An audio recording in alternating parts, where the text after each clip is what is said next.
I think you guys know what time it is. Time to get these guys installed in the car. What is up, guys? Brody here with a brand new video. If you watched my last few videos, you would have seen what I have done to the car, its interior already.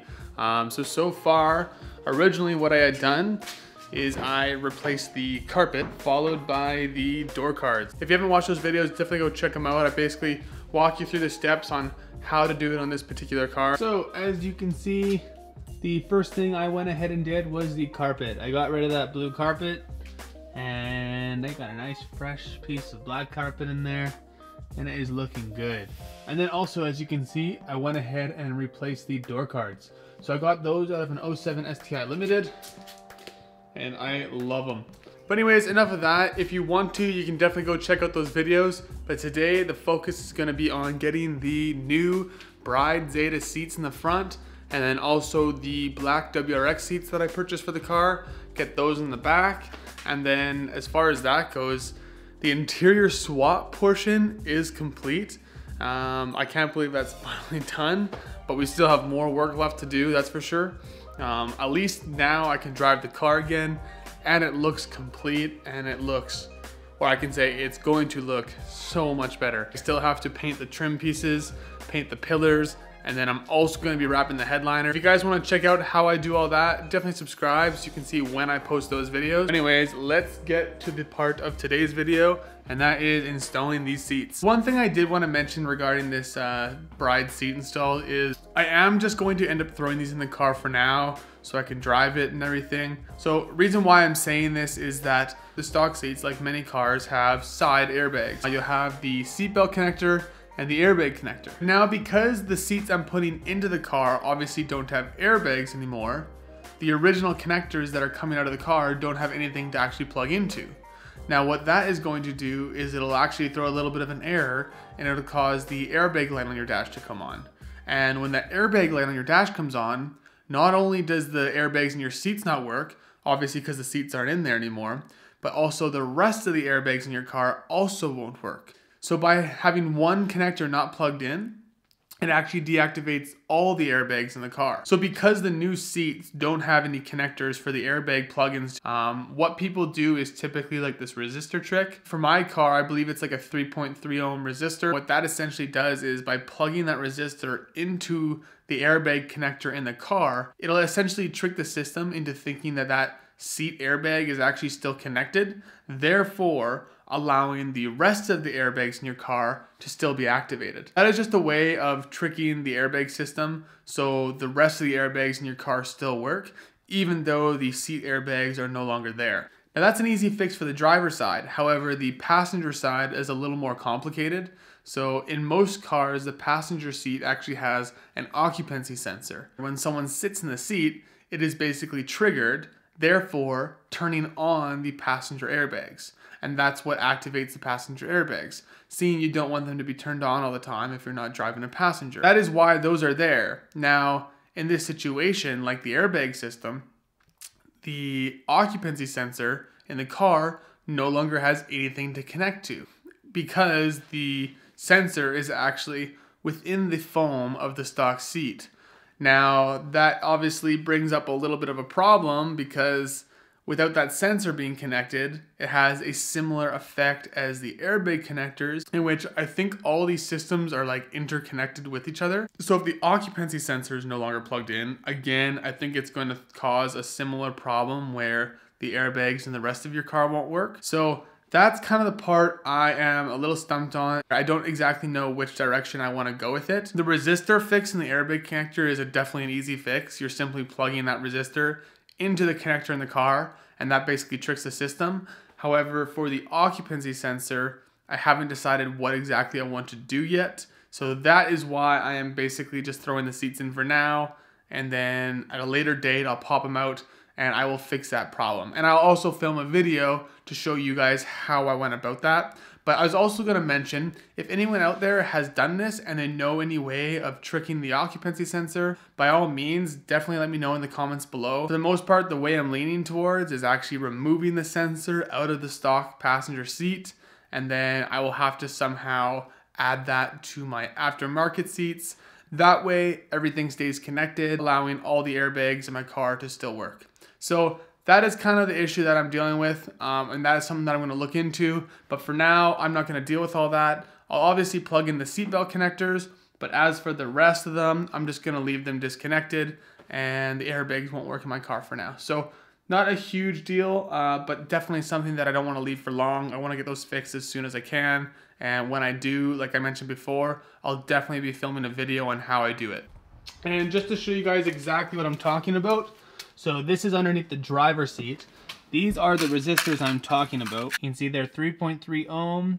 They are a 1/4 watt resistors. Essentially just bend this resistor into a U shape. And then you find your airbag connector, which is this one. And you're gonna plug one end of the resistor into this side and the other into this side. And then hopefully when you turn your car on, you won't see an airbag light on your dash. But like I said, we'll see if that works. My focus more or less for today is just putting the seats in. I know I already have more work to do with the occupancy sensor on this side of the car. So we will figure out a solution at another day probably. And like I said, I will post a video on that. You're putting the chair in, just be really careful not to scratch any of the paint on your car with the brackets on the bottom of the seats. Helps just to roll down your back windows. Because the rear windows are frameless, it actually gives you a little more room to work with. And then obviously they're just going to be the 4 14mm bolts in each corner of the seats. And also before you bolt it down, make sure you connect the seat belt and whatever else you need to connect up to the seat. I honestly find the aftermarket seats are like way easier to get in than the stock seats. The stock seats are so much heavier.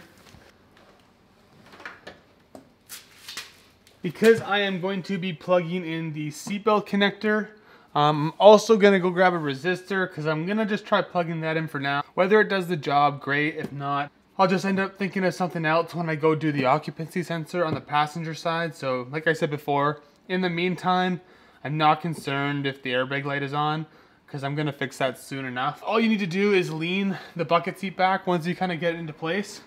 And that'll give you room to do up the seatbelt connection. There we go. So those are all connected as well. After you put the resistor in, if you end up doing that, make sure just to wrap it with some electrical tape just to make sure it stays in place. But yeah, once you have that connected, you can basically just go ahead, lean your bucket seat back down, and we can put our 4 bolts back in. Also, another note, don't torque down the bolts right away. Once they're all in place, then you can go ahead and torque them all down. Okay, let's just slide the seat forward, and then we'll go ahead and do the back 2 bolts. Just like that, one seat is in. Look at that. It's all coming together.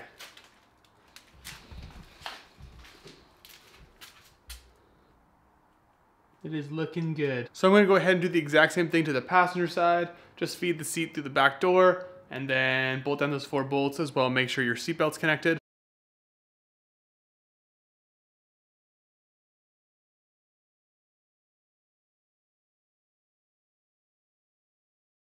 And just like that, the second seat is in.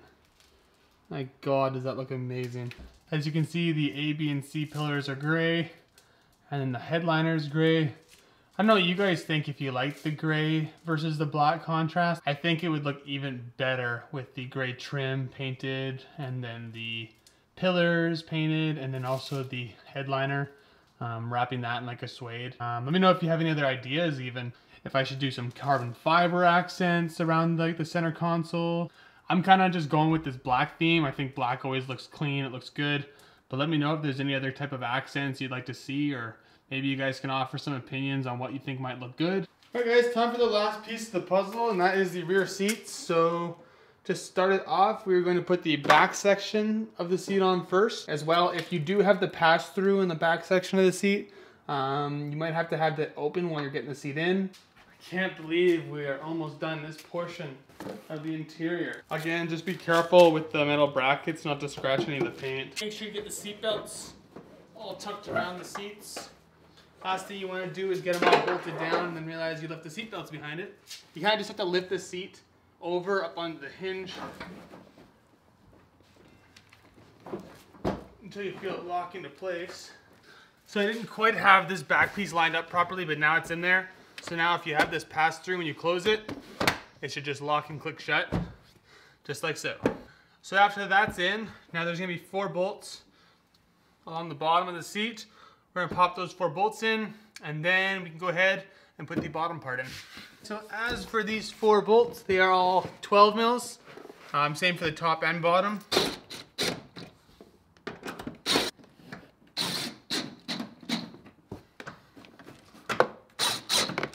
And now with this piece, make sure you have your buckles pulled up above it. You don't want to lose them underneath the seat. Otherwise, if you ever have a friend come sit in the back, he's gonna be like, where is the buckle to the seat? I don't even usually typically drive anyone in the back of my car. I wouldn't even put rear seats in here if it wasn't for the fact that they help insulate the sound a ton. Yeah, they help keep a lot of the road noise and exhaust noise out of the car, so that is why I actually leave seats in here. 2 more 12 mil bolts, one that connects below the driver's side and then one on the passenger side. And they'll also have a little black cap that just pops over top of the bolt. Tighten these up, like so. And then after that, just pop the caps back on the bolt. And we're done. Sweet. That part of the job is all done. The car looks unreal. I could not be happier with how everything turned out. I got this whole panda theme going kind of right now with the tar lettering, the black wheels, the white car, the white shift knob, the black interior. Man, it looks so good. It gives this generation of Subaru, I guess more specifically STi, such a different look. I know the Limiteds have black interiors, but still, man, I could not be happier with how this all turned out. Yeah, let me know what you guys think as well in the comments below. Do you like the look of this? I really want to hear your opinions as well. If you don't follow me on Instagram, definitely go do so. I'll have my Instagram link down in the description below. I'll be posting a lot of photos there that you can check out. But yeah, I think this looks unreal. My God, I'm so excited. Maybe instead of just painting this plastic trim and this gray trim, like maybe instead of painting it black, should I do something else to add a bit of different contrast? Like maybe I could go for like the carbon fiber instead, just so not everything's black. But anyways, guys, that is it for today's video. Again, I really want to hear your guys' opinions. I want to see what you guys think of the interior now. I really hope you guys did enjoy it. If you did, definitely smash that like button. It would be greatly appreciated. As well, if you haven't already, definitely take the 2 seconds just to hit that subscribe button below. It would mean a lot to me. As well, it'll keep you guys up to date on when I post future videos. I hope you have a great rest of your day, and we'll catch you in the next one. Take it easy, guys.